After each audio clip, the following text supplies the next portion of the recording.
katika mahakama ya hakimu mkazi mbele ya Mheshimiwa Regina.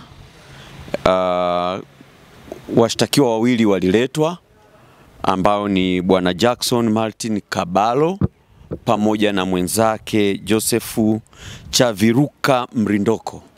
Waliletwa ambao walikabiliwa na makosa ya kimtandao na kimsingi walisomewa katika hati zao za mashtaka makosa mawili.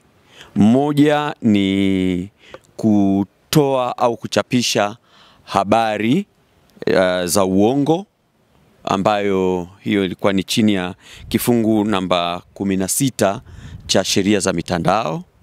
Lakini pia waliwashtaki kwa kosa la kufanya kazi bila kuwa na leseni.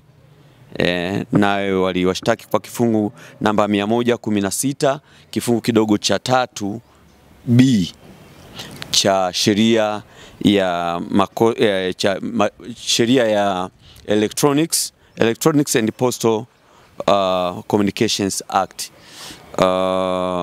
Hii ni sheria za kielektronics za mitandao. Kimsingi walishomewa na wote wamekana makosa hayo.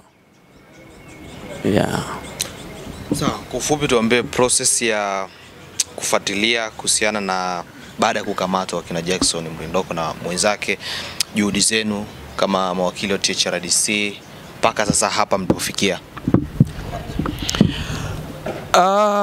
Kwa kweli tumepata ups and down nyingi.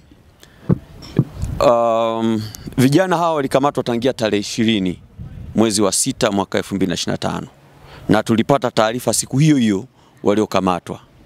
Tuliweza kuhangaika kuwatafuta, ambapo tulikwenda Usa kwa sababu walikamatiwa mitaa ya Maji ya Chai. Kwa hiyo tukiamini kabisa kwamba kosa hili lingefunguliwa Usa. Kwa hiyo tulifika kituo cha Usa na tukaambiwa hawapo. Lakini pia tulirudi Central Police Arusha na kwenyewe pia tukaambiwa hawapo. Tulikuwa abstranded, hatujui wapi pa kuwapata. Lakini mpaka ilipofikia jana tulipata kuonana na mkuu wa polisi wa mkoa RPC, ambaye yeye mwenyewe akatuhakikishia kama alivyotoa taarifa zake kwenye mitandao ni kweli vijana hawa wako chini ya mikono ya polisi, na akatuambia maelezo na maelekezo tutayapata kwa RCO, ambapo bila kuchelewa tulikimbia kwa RCO jana hiyo hiyo.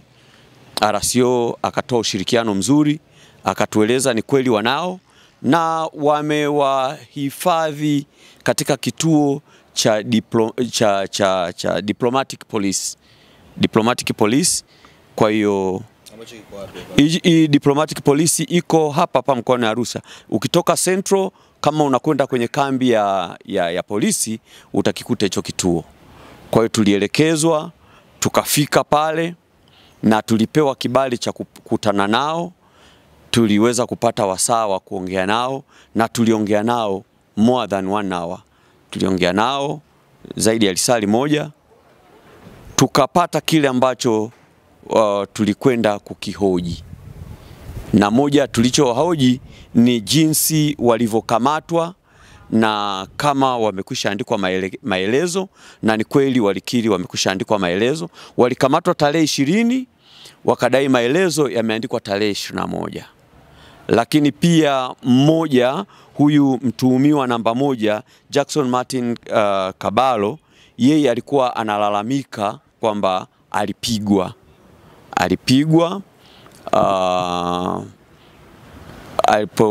Alikuwa anatakwa kutoa password ya simu yake. Alitoa password ambayo haikutimia kutokana na hofu, basi askari mmoja alimpiga. Kwa hiyo alikuwa analalamika na ni kitendo ambacho si kizuri, unajua. Lakini pia kingine walikuwa wanalalamika kwamba wamekuwa wakihudumiwa vizuri tu, chakula na kila kitu, lakini shida kubwa ni kwamba hawakuwa wanapata access na ndugu zao pamoja na wake zao. Wanakuja wanapoweka, wao walikuwa wanaleta vyakula lakini havifiki, hawapati kuwaona, na wala watumiwa hawawezi kuwaona hao wake zao na ndugu zao. Kwa hiyo hicho walikuwa wanalalamika, na kweli hicho sio kitendo kizuri. It's a contrary to na makosa haya ya jinai. Hata hivyo tumepata nafasi ya kuwauliza kile ambacho wamekifanya wao, na wao wenyewe binafsi wana regret kwamba hakuna kosa ambao wamelifanya. Kimsingi hakuna kosa walilofanya, isipokuwa shughuli zao ni kuelimisha jamii. Ndio hivyo. Kwa faida wa Tanzania, umesema mmoja alidai amepigwa vibaya, labda kwa jinsi ambavyo umemtazama kwa nje tu, hali yao ya usalama ilikuwaje? Na huyo mmoja ambaye alikuwa anadai amepigwa, hali yake ya usalama ulivyomuona wakili ilikuwaje? Si kwamba amepigwa vibaya sana, bali amepigwa, na ukimuona of course yeye ndo anayefeel, anasema kwamba anajisikia maumivu. Kwa hiyo tulijaribu kuomba kama wanaweza kumpeleka hospitali, tukaambiwa kesho, yani leo, watapelekwa mahakamani. Kwa hiyo hayamkini wanaweza kutoka kwa dhamana, basi wataenda kujihudumia wenyewe, kitu ambacho pia sio sahihi. Lakini hata jana ile tuliomba kama angeweza kupatikana dhamana, lakini pia tulikataliwa, ambako kosa lenyewe pia lina dhamana, na ukizingatia kwamba vitu vya msingi vyote walikuwa wameshazifanya, kama vile kuwapekua, walikuwa wamekwisha wapekua. Kwa hiyo ni jinai iliyokuwa imefunikwa na ukiukwaji wa mambo mengi, kwamba wamenyimwa dhamana, wengine wamepigwa, lakini pia hawakuelezwa kosa lao mpaka walipofika mahakamani. Sasa hiyo pia ni tofauti sana. Hatuwezi kujua ni kwa nini wamefanya hivyo, lakini huo ni ukiukwaji wa sheria. Labda mlichunguza ni kwa nini jeshi la polisi kwa linaficha wapo kituo gani cha polisi haswa? Maana yake tulivyohoji hata kamanda mmoja alificha kabisa kwamba walikuwa wanashikiliwa katika kituo gani cha polisi hapa. Mbona walikuwa wanaficha?